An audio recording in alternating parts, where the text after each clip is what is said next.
Alrighty, it's 10:05. I just want to get confirmation real quick that everyone can see the slides clearly. If there's any issue, feel free to type in the chat and then I will troubleshoot with you on the side. Mentors and crew peoples, are you guys good? Shall we get started? Thumbs up? Yes. Alright, sounds good. Thanks, guys. Okay, if anyone's having any issues, let me know. But welcome to the Scholarships Workshop. Thank you all for signing up and joining us this morning. I know it's Saturday. Like I said, I hope you guys have had coffee or Milo or whatever it is that you drink in the morning. Our session today will be led by these beautiful people that you see in front of you. I'll introduce them in a second. But again, thank you for joining. My name is Rachel. I'll be doing a quick introduction on what the scholarship workshop is and who we're speaking to, and then at the end I'll also bring you guys through a little bit about what Bondfire is, if that's new to you. So with that, I'll jump right in. I will introduce one of our speakers for today, Miss Tanya over here. She's in her car, as I can see. Tanya is actually one of our mentors in the program and also a scholar. As you can see, she got a scholarship for after SPM, and then for her bachelor's in the US as well, and then also for her master's, which she did in Taiwan. So I'm not going to read through everything on the slides. It's not my style, guys, but everything that you see on here is to give you an idea of what our speakers have kind of gone through and the type of funding that they had to get through the education levels that they went through as well. So that's a little bit about Tanya. Next we have Vicky. Vicky also has been very well funded, as you can see, since SPM, doing her diploma in Malaysia, and then bachelor's and as well as her doctorate in Australia. So like, look at the numbers, guys. There's a lot of money. Just want to let you know that again, everyone here has had like a great deal of experience, I guess, securing and going through different scholarship applications and things like that. So finally, we'll talk a little bit about Brian. Again, SPM, afterwards diploma, and then bachelor's and doctorate again in Australia. So both of them are in Australia right now. Tanya, I believe, is in KL. The other two beautiful faces that you see, one of them, Chukai, you just want to wave real quick. Chukai is one of the team members. She will also kind of just be helping out with the event today. If anything, you might either hear from myself or Chukai. And then last but not least, we have Wei Ying. Wayne, you want to wave a little bit? Thank you. So Wayne is actually one of our students from our mentorship program, who also just recently accepted a scholarship from Bank Negara. So she will also be sharing her experience on, I guess, her process with the scholarships that actually literally just happened a few months ago. So everything should be pretty recent, should be pretty great. If you have questions, feel free to type in the chat, but we will also have a Q&A section at the end of the workshop. So whatever you're comfortable with, if you just want to ask while we're going or if you want to ask later on, feel free to do either. But for now, I'm going to pass it on to Vicky, actually, who will kind of kick off the workshop, and I will now go into silent mode. So take it away, Vicky. Thanks, Rachel.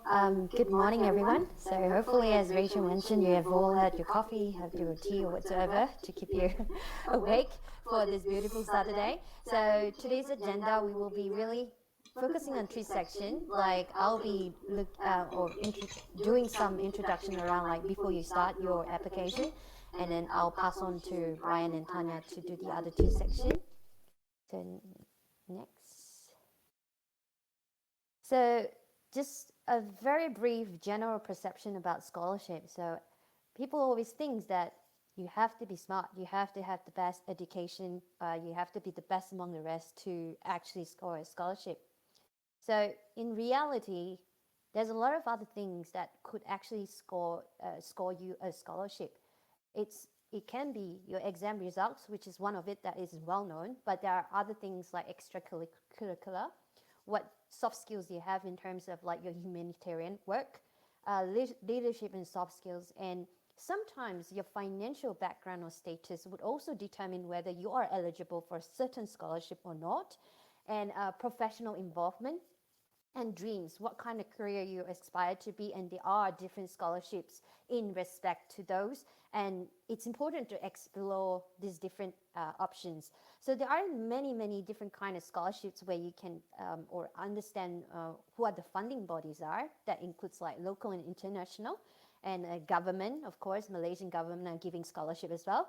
But not to forget, there's also private higher education institutions that are offering scholarships depending on which you want to go to, and corporates as well, because they do fund scholarship and sometimes some work opportunities. Non-profit foundations that lead to sometimes to your humanitarian work, for instance, and media companies and sports organization as well, as shown by Tanya, or some other organizations that are, are willing to support your career. Next, please. So what is the new norm now? So as we have actually entered a new norm, what we call as this era that has changed so far, like vaccination and COVID, has changed a lot of the timeline, a lot of the things that are associated to your planning for scholarship as well. So particularly if you're thinking about studying overseas, vaccination and visa is a crucial one, because you need to understand your eligibility as a Malaysian to be present in those countries. Are you going to be able to do that? Are you going to be physically available or be present in those countries? Because there are restrictions around that. So be mindful about what is possible and what is not possible. This probably is more relevant during the COVID period, but probably less relevant now, because a lot of countries do enable you to sort of explore, or I guess that you get visa and so forth to enter the country. So the number of scholarships that is available may also be impacted, but hopefully as of now is getting better, because borders are opening and hopefully economic is actually getting slightly better. So companies are a little bit more confident to provide scholarships. So there are a bit of a period of uncertainty during the COVID period. So the location where you study as well do make a difference, like onshore and offshore. Where would you like to go? And onshore, probably during the COVID period, onshore is more possible compared to offshore. But understanding what is feasible, what is available is important. And due to the current circumstances and also the period of uncertainty, it's best to also understand and be a step ahead to understand what's going on. And the screening process as well may have changed slightly. It depends on how things are going at the moment. Face-to-face screening may be less frequent compared to online screening, and how do you go about with that is also important. Next slide. So before you apply, so roughly what do you need to know about your personal goals? So what's your ambition? Is it for money? And then like, do you need the money to continue your studies? Is there specific reasons? Or sometimes is it your parents' dreams, because they have been saying that you need to be expired to be certain career, and is that your motivation? Because there's a lot of reasons that actually led to your ambition. And do you have a role model that you want to be in your career in the future? So start thinking. It's the right time to start thinking.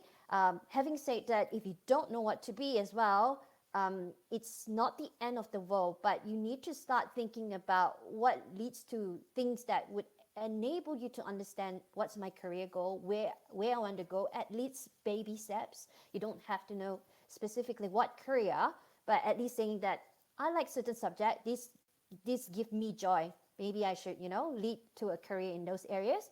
What's your final degree? Is it just bachelor? Is it good enough to get a career, or you want to actually further your education? And the final destination in terms of where you want to go, what you want to learn. Next.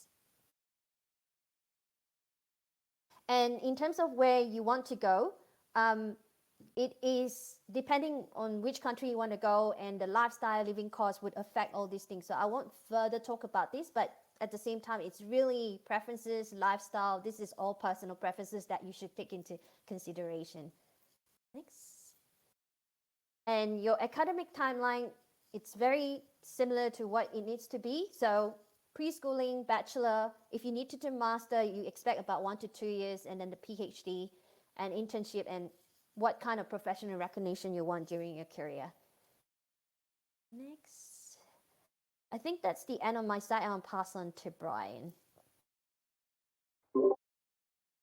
Okay, thanks, Vicky. So what we keep going through is basically telling you what you require to know before you apply, and you kind of can you kind of like you cannot run away from that, knowing that you want to apply scholarship, you want to get funding, but you don't know where you want to go, you don't know what you want to do. So this doesn't make sense.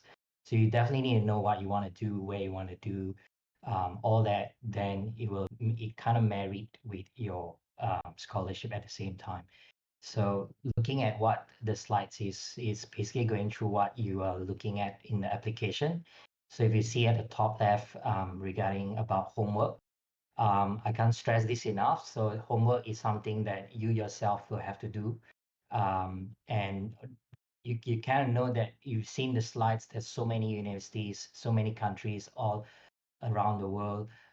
There's no one model that fits everybody, and there's no one way to tell you that's the way to look for it. And homework is probably something that everyone has to do. Probably Wei Ying will share a little bit more. I don't know. You can ask her a bit more on that.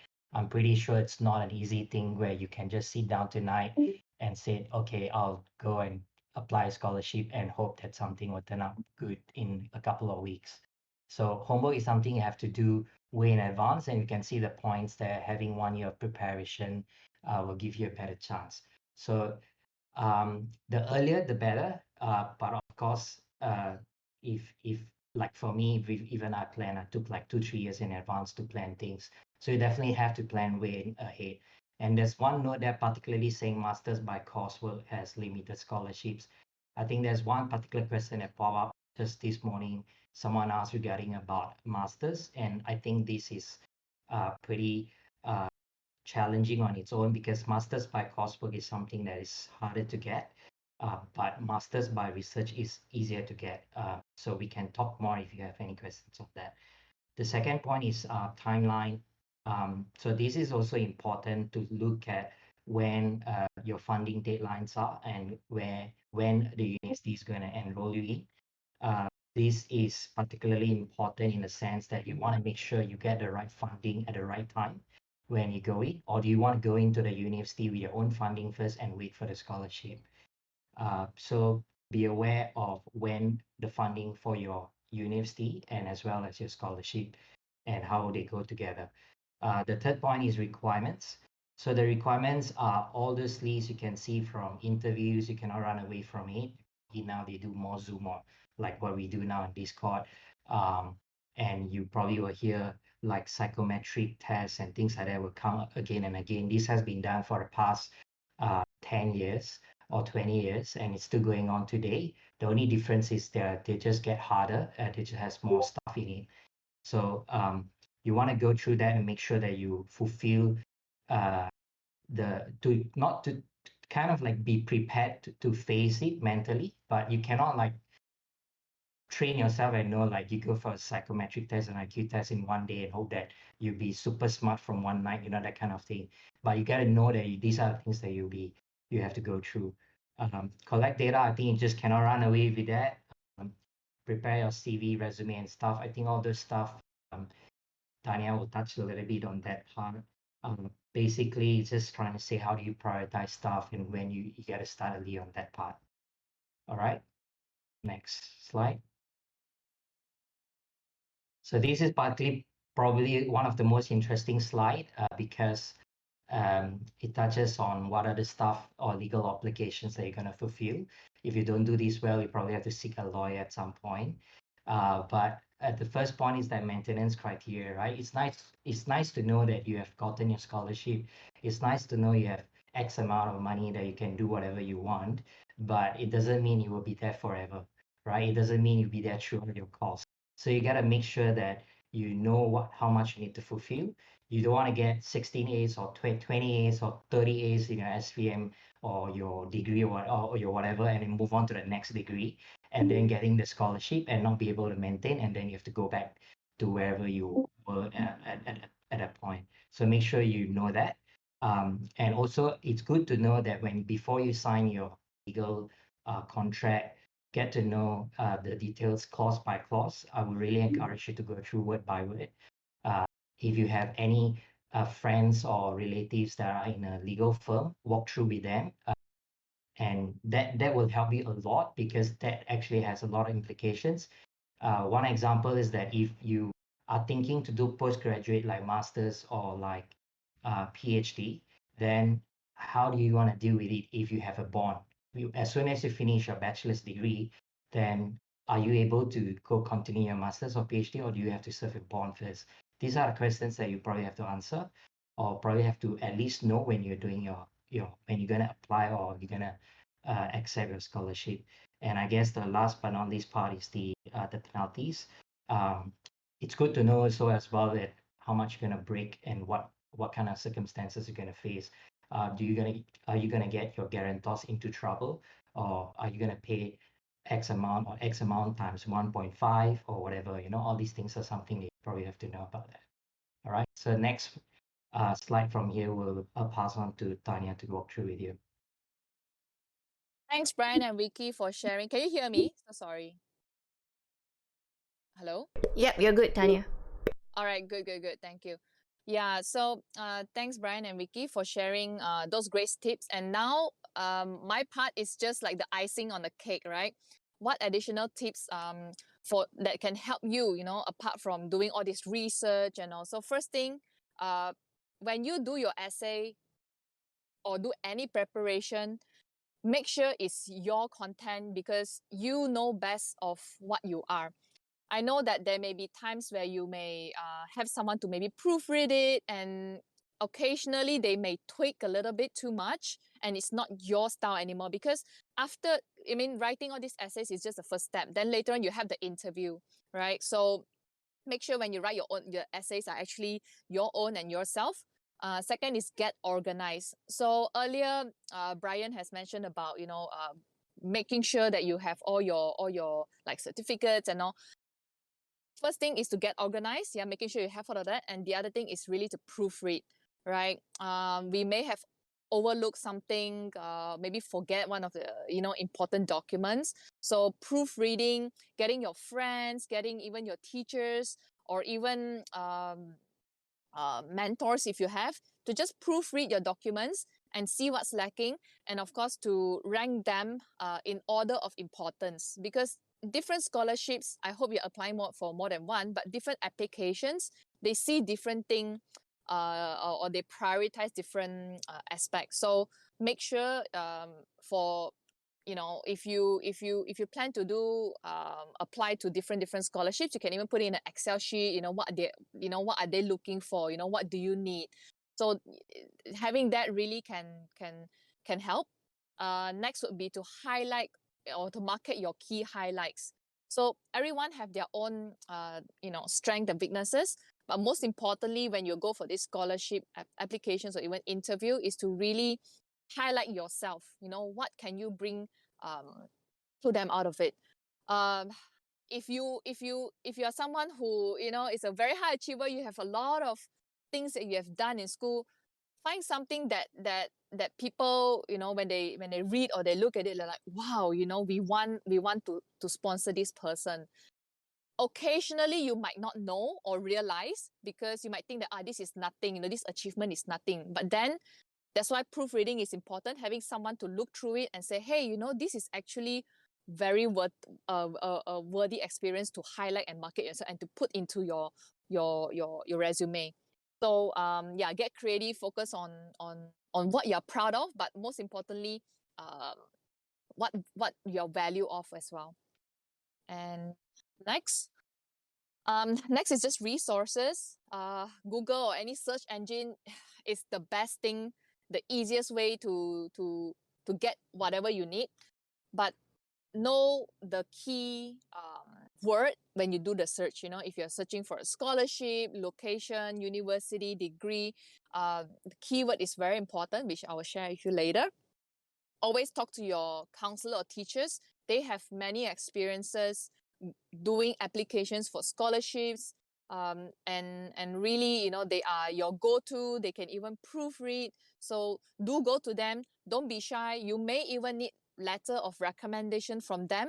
So don't offend them. Even though you're not a good student, or you have done something, teachers are really your best living resource. And next, reach out to ex-scholars. I believe Wayne will share about some of the extra resources, on Telegram and all as well. But ex-scholars, really, they are your next best one, because they have gone through all this scholarship application, the process, anything that they've done really is what you need to do and to add in your value in your application. So really don't be shy. And preparation, Brian has mentioned, 1 year ahead, 2 years ahead, because usually applications come out yearly around the same time.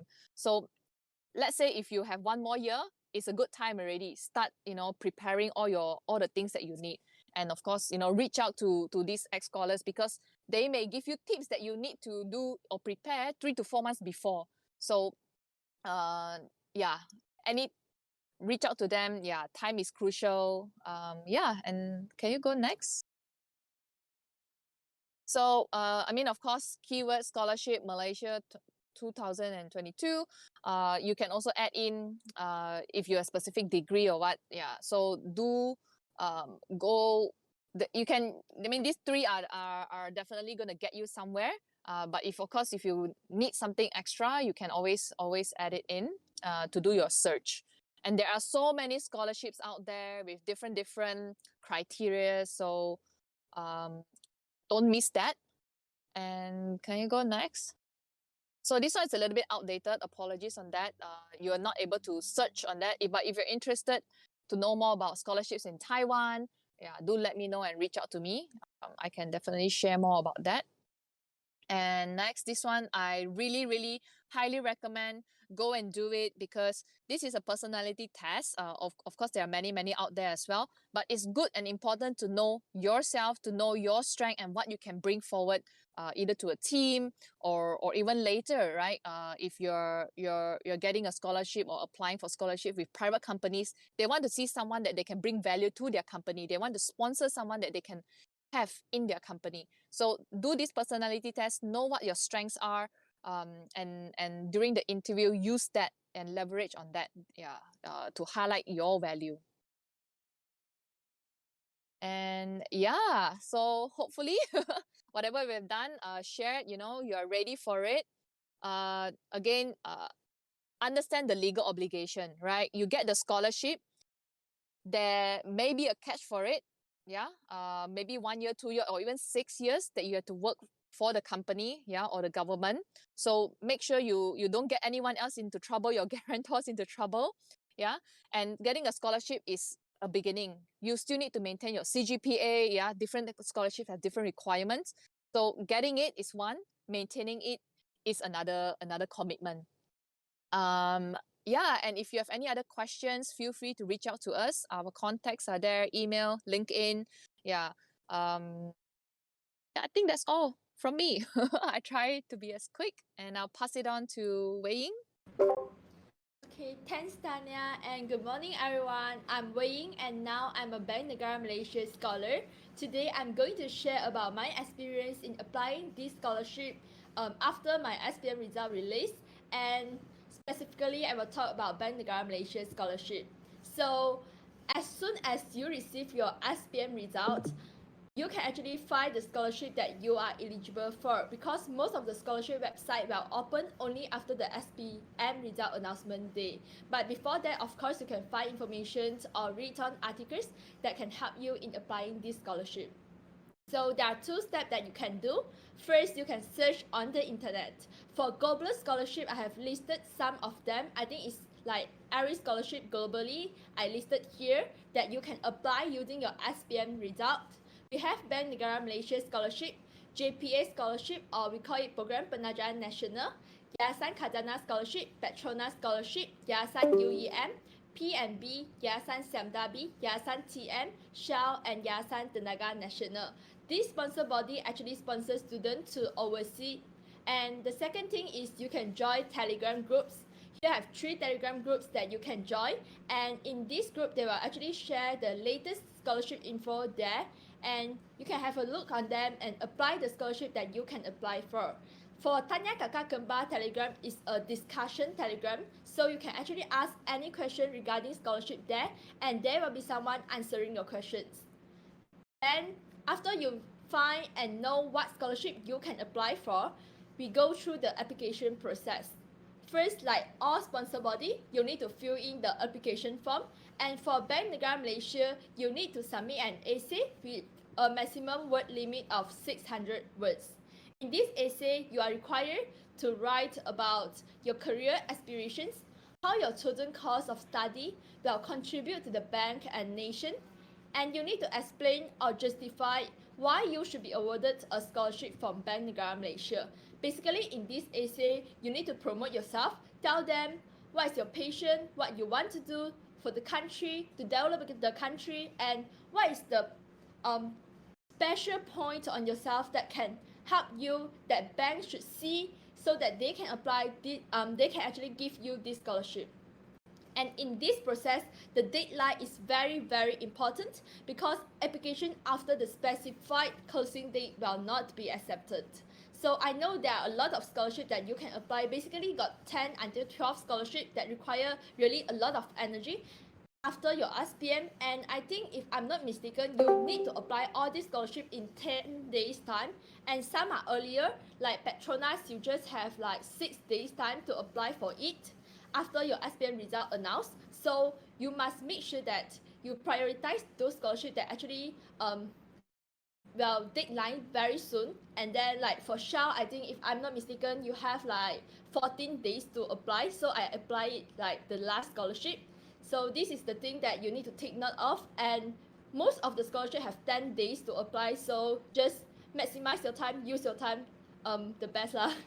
Then after you apply for the scholarship, you'll need to check your email inbox, spam, and also promotion daily for the next step, because the sponsor body will send email to you, but you don't know where the email will appear. Like if they appear in the inbox, then of course you will get the notification, but if they appear in spam and promotion, then it's like, very sorry, you don't receive any notifications and you might miss them. So just check it daily, or at least like 2 or 3 hours, because like most of the things that they ask you to do through email is, the deadline is just like 2 or 3 days, so you need to do it very quickly. So the later you know the information, you have less time to prepare.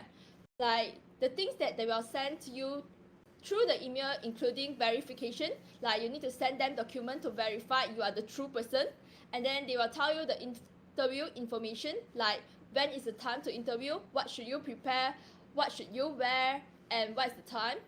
Then we have assessment.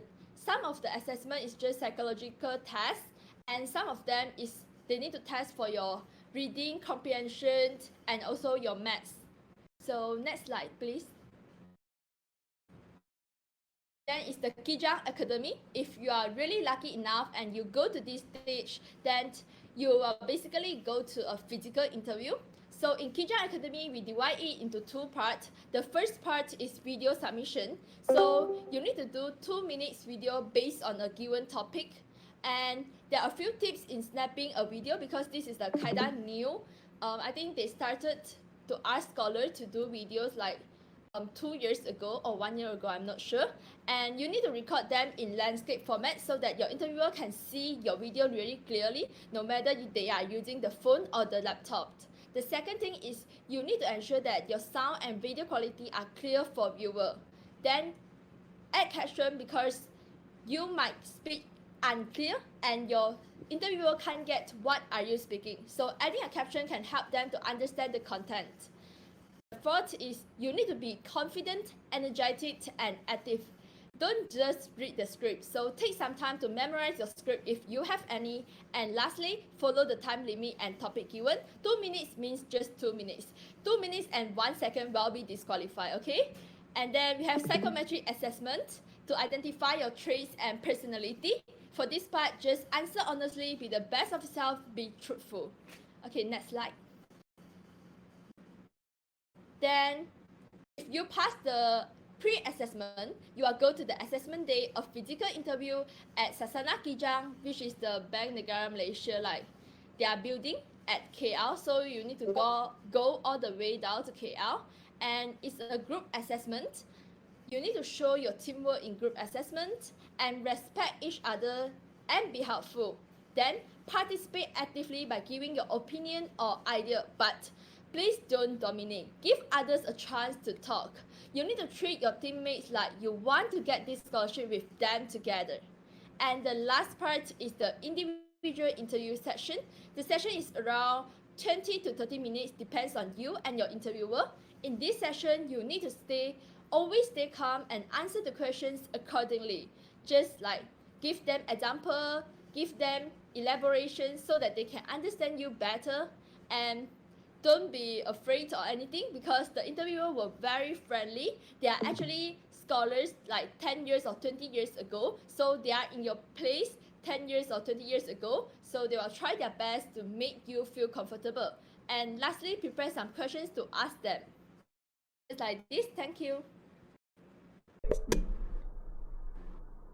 Alrighty, thank you, Wayne. Thank you, everyone. So what we will do now is the presentation portion of the workshop is over. What we'll do is open the floor to questions. If you have questions, feel free to ask in the chat or unmute yourself and speak to ask the questions. I'm sure every one of the speakers today will be happy to answer any questions you have. If they're very specific about, a country you want to go to or a specific scholarship, we can try to answer. Or if you have general questions as well, we will also try to answer. So with that, I will open it up. Do we have any questions so far? I will also note here that this is your chance to actually ask like a full panel of people who have gone through different variations of scholarship, whether it's from government for like sports, whether it's from a company or like Bank Negara. So like you may not get this opportunity again, so feel free to ask whatever you need to right now.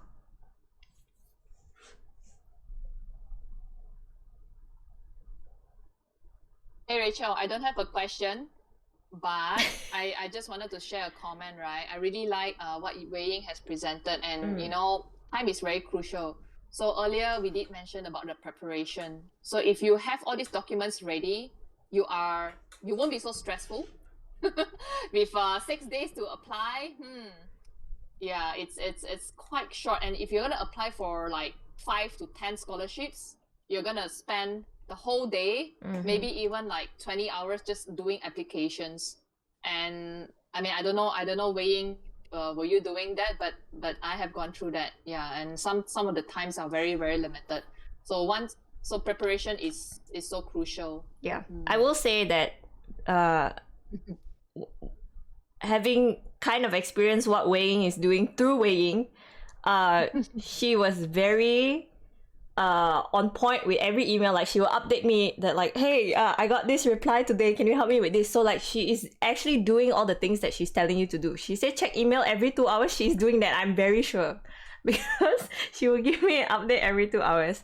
And like she said, and like everyone else mentioned, have someone else read your stuff, have someone else go through it, because not just for proofreading for grammatical things or whatever, but the people who you ask, whether it's your mentor or a friend, we also want to help shine the best light on you. And so it's nice to have someone else read it, that when to give you, I guess, feedback as well. Okay, we have one question from Ayania.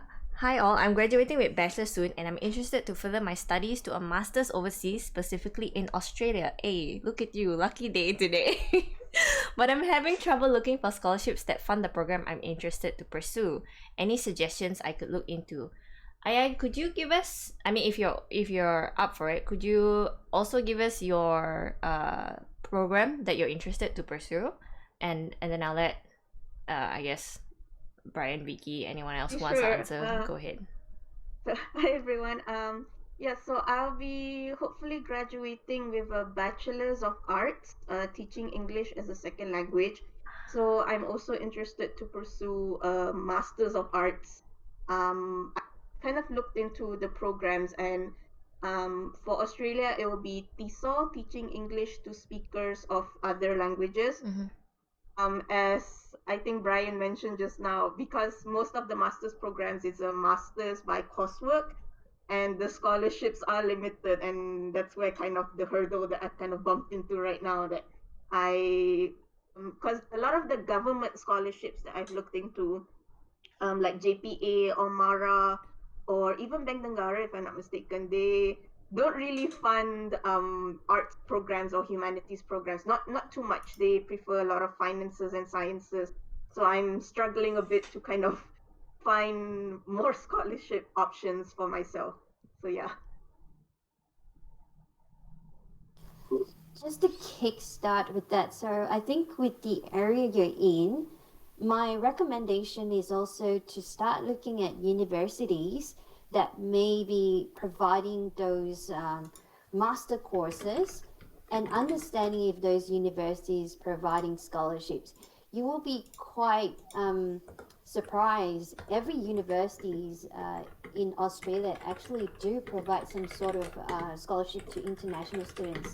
So one thing about, like, take for instance, although I was sponsored by the government to study in Australia, I also actually got a scholarship to study from I guess a tuition fee waived or full tuition fee waived from the College of Engineering at ANU to pursue my degree as well. So there were options, and these are the things that you probably have to look into universities specifically and see what do they offer. And in the area that you are looking at, particularly in art and English language, I think I would strongly recommend seeing what universities actually have a big program in those courses.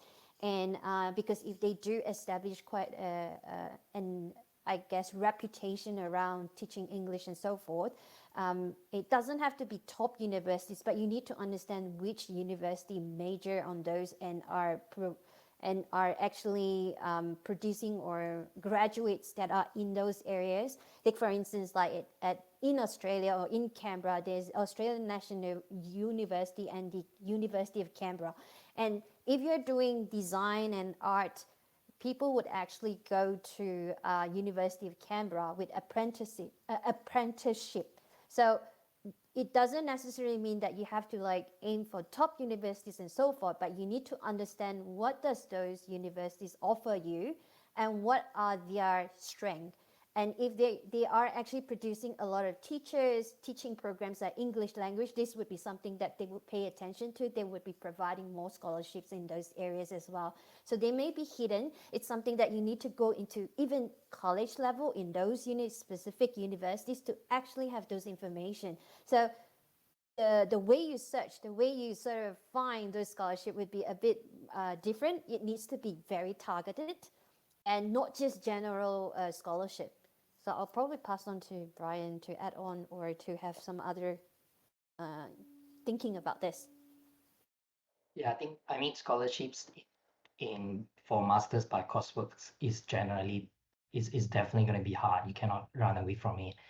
And as you've gone through as well, and what Vicky highlighted is also quite on point, where you just look into universities. I guess what I can advise here is to look at your definition of scholarship and how you want to break them as well. I think having to study in Australia, your biggest hurdle is of course the tuition fees, and it can go up to about 50,000 a year. So if you're doing a master's, $50,000 a year, so that's 1,500 over 1,500 ringgit, sorry, over 150,000 ringgit per year, right? So if your master's by coursework is roughly about 2 years, that's around 300,000 ringgit per year. And this is just excluding your living expenses. So why I want to highlight this is because I think to look at a whole package for master's by coursework is almost near impossible. It's possible, but it should have to do a lot more homework. But if I were you, I'd probably have to break them and knowing what are the breakdowns. So now you kind of know that you need around 300,000 ringgit for your fees. Then you probably have to start looking at tuition fee waivers or subsidy from the university and see how you can cover that. Then you go next to the stipend, right? Stipend by Australia's definition of according to the immigration is you probably need around at least $28,000 a year. So that's around 100,000 ringgit a year. But that would also mean it's like living quite normal. Like you can't live like a luxury life in Malaysia, go out and eat satay as whatever you want. You have to live very differently here, even though it's 100,000 ringgit a year. But um, it's good to think about that, because moving to different parts of Australia when you want to do arts, I think most states offer that. But they all varies according to the expenses that you're going to live with. So if your funding is very limited, you can get to a certain portion, then you might want to think about this, because coming to, for example, coming to Sydney, it's just too hard, you know. If you can get some funding for your tuition fees, but you cannot get for your living, you probably can make do with a bit of like part-time job and stuff like that to work it out. Uh, but that would mean that you probably want to try to avoid high expenses areas like Sydney, because the rental now is like crazy. I just throw numbers to you again. For a single to stay in a room, your per week rent is probably close to around $500 a week. So that's 1,500 ringgit a week. So of course you can make do with the minimum wages like $20 an hour, but all that stuff, when you think about tax and all that kind, it's probably like almost nothing. But why I'm throwing all these figures to you is because you want to kind of make do with all these breakdowns. And if you can get do with subsidy, then you might want to combine with loans, and loans as well, depending on how much you can get. Then you might want to make do with it. I guess unfortunately in your current situation, you may not be able to make do with your current um, visa status. Why I would highlight that as well is you want to put thought in your mind, because if say you work for the next couple of years and then you decided maybe I want to come back to do masters, then you can have a thought about that, because having to gain your experiences in your work might be able to push you a little bit to get some sort of, say, PR status in Australia. And when you get a PR status in Australia, which is another whole big topic and freaking difficult thing to get, but say if you get it, then you just cut off your entire expenses for your tuition fees. From 50,000, it's just cut down to 5,000. And that's like a huge 10 times jump. And you probably save in the angle, but by doing so, you have to kind of so-called sacrifice to go and work first. But you're not really sacrificing, because you're kind of going to get your experience in your areas. And then you collect enough funds and then go back to do your masters.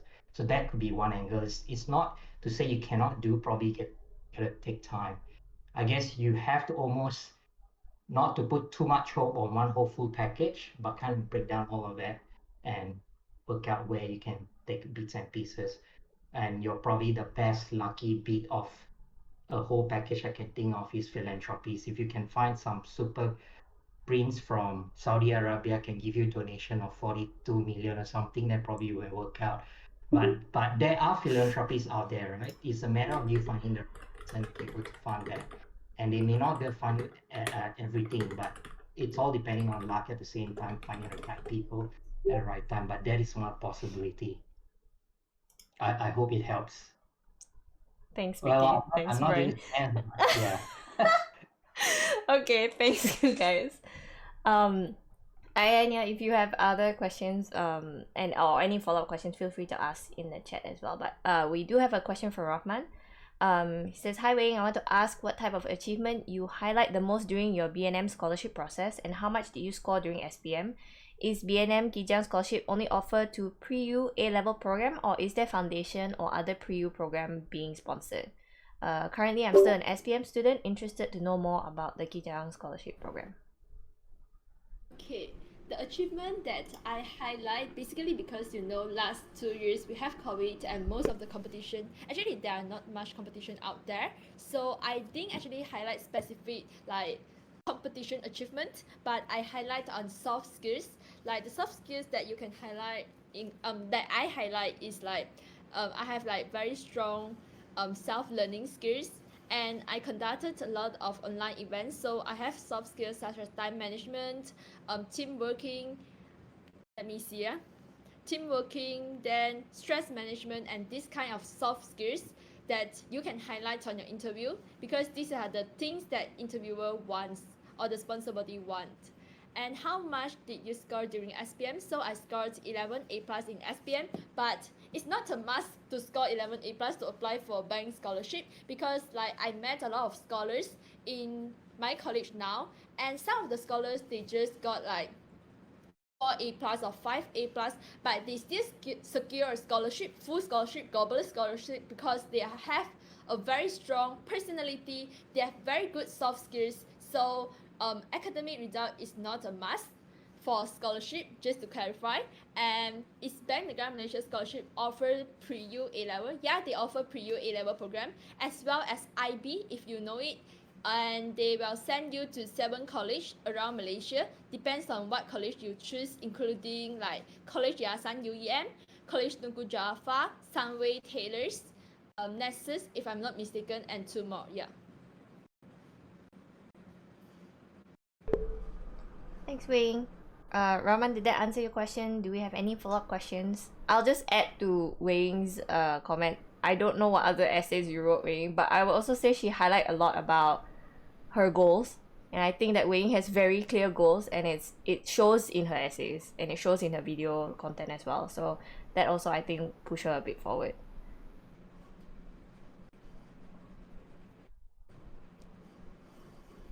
Any other questions? I see people typing, so take your time, no pressure. Can I ask a question through voice? Yes, please, Aina. Alright, thank you so much. I was kind of interested when I heard about the self-learning skills like time management, stress, and all that.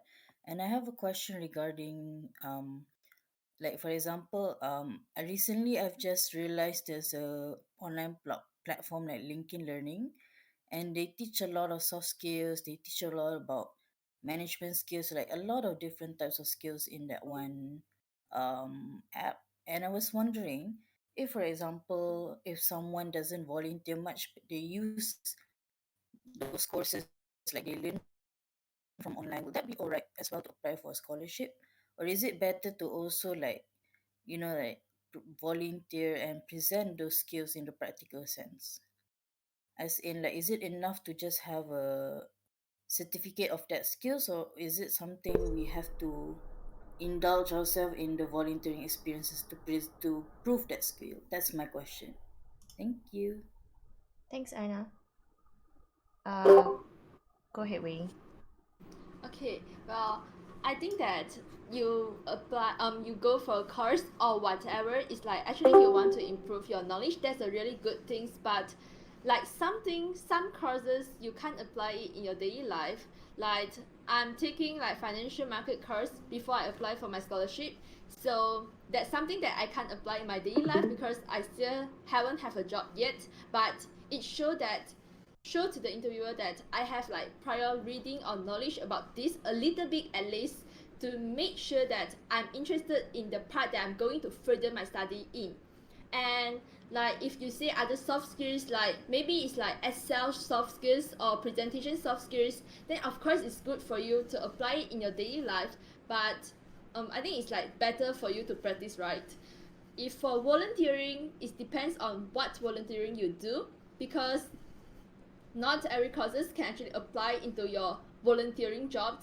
Like for myself, I apply my soft skill through volunteering by founding an organization called Force Education to share study tips and mnemonics with KSSM students, as well as I conducted a live event just like a few months ago. So this is the soft skills this is the place where my soft skills can apply, but just certain soft skills like time management or stress management, team working, and this kind of skills. But if you ask me to apply my financial market knowledge into this place, it's like you can't really apply it.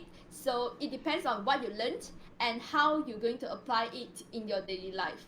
Okay, I hope that this answers your question. Yes, thank you very much. Thank you. Okay, Add to that, Aina. Wayne, can I add to what you're saying to answer Aina's question? Because the self-learning part is really important. It shows the initiative that students are taking, you know, to enhance their knowledge, enhance their personal development. But then another good question to ask is, so what? So what you're taking these extra courses, there are so many people taking extra courses anyways, but what can you do out of it? What can you benefit? What can the sponsor who is sponsoring you, you know, see, you know, what value that from you taking these courses, or whoever taking the, you know, extra self-learning courses, what can they do out of it? Like for Wei's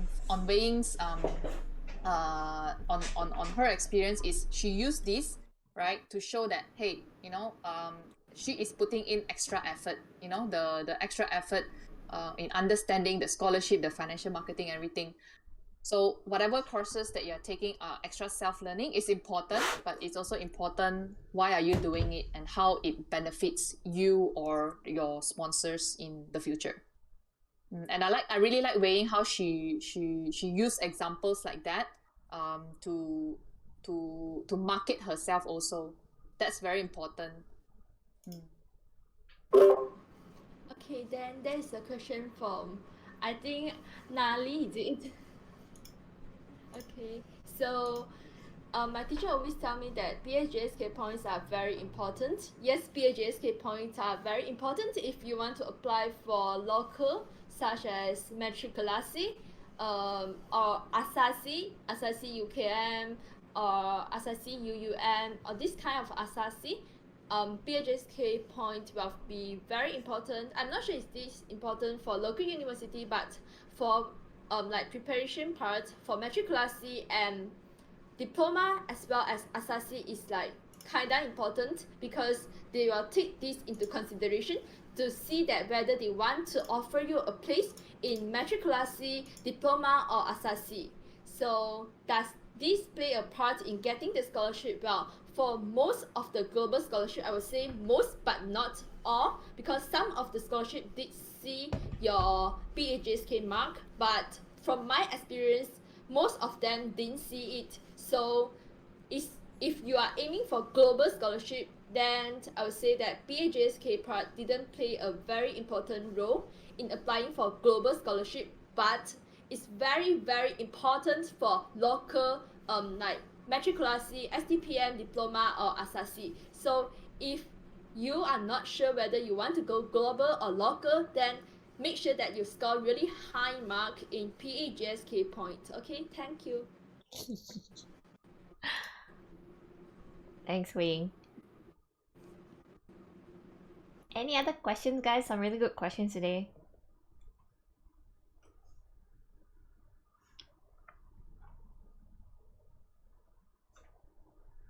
Just to add on about documentation, meanwhile, if there's any questions out there, like there were mentioned about scholarships application open 7 days or 14 days within your SPM results. So it's also very important for you to know what are the criteria for application in terms of, like, I think the main few things are like certification, certified by your school.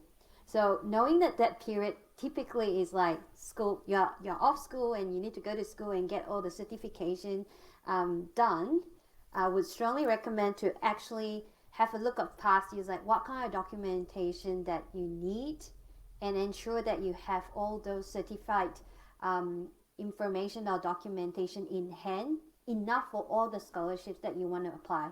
So pretty much like your certain curricular activity certificate and so forth that needs to be certified, like 20 copies and so forth, and get that done earlier, because you can imagine all students during that 7 to 14 days period rushing to get all those documentation.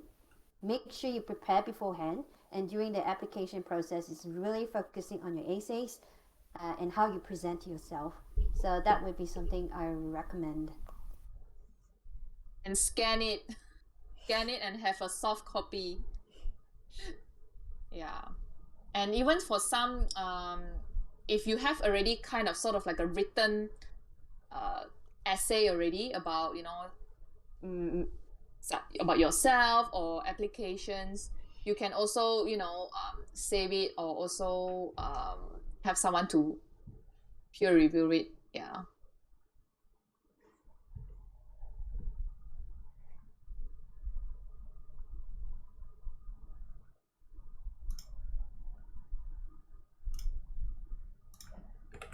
think there's no more question.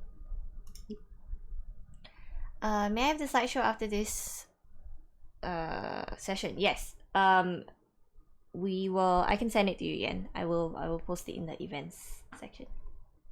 Okay, if there are no more questions, which I'm not saying you cannot ask anymore, if you want to, please continue. If we don't get your questions answered today, I mean, you are on the Discord, feel free to just go to the scholarships channel and ask your questions there. I'm sure Brian will be hovering and answering if he sees anything. So feel free to do that.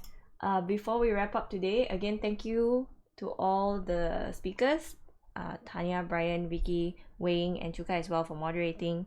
So thanks everyone so much. Thank you all for your time. Before we end today, we have a couple small things. If you guys didn't know, and if you don't know what on earth Bondfire is, we are a non-profit in Malaysia, a very small non-profit in Malaysia. We do events like this pretty often. This might potentially be our last event of the year. But if you want to keep in touch with the events that are oncoming for next year or potentially end of this year as well, follow our Instagram or even just follow on Discord. We'll post everything on here. Otherwise, we also do mentorship programs throughout the year. So like Wei Ying, she's part of the mentorship program right now. She has a mentor. Wei Ying, I can't remember who your mentor is, but like I think in a finance, with a finance background. So depending on what you're looking for, we'll try to match you up one-to-one with a lovely mentor such as Tanya, Brian, and Vicky. Depending on what you need. Raman asked, when does the mentorship program will open annually? Typically, we open applications in January or February. We have 2 terms, one which is earlier in the year that will start in like was it like April or May, and then a second term that will be towards the end of the year, which will start in like August or July or something like that. But we will announce the dates pretty soon. So again, everything should be on Discord, or if you want to follow on Instagram as well, all of those will be announced. And if you have any other questions, all the links are on the screen right now. So you have the website, then email, as well as our Instagram. And then last but not least, before we go, it would be great if you could take like 3 minutes to give all of our lovely speakers today a little bit of feedback about how you thought the workshop was. We'd love to know what you liked, what maybe we could have done better, anything else, so that we can continuously improve on next year's workshop. So thank you again. This survey, I swear, will only take 3 minutes. So I'll type the link in the chat actually. To make your life easier, so you don't have to type it unless you want to scan it.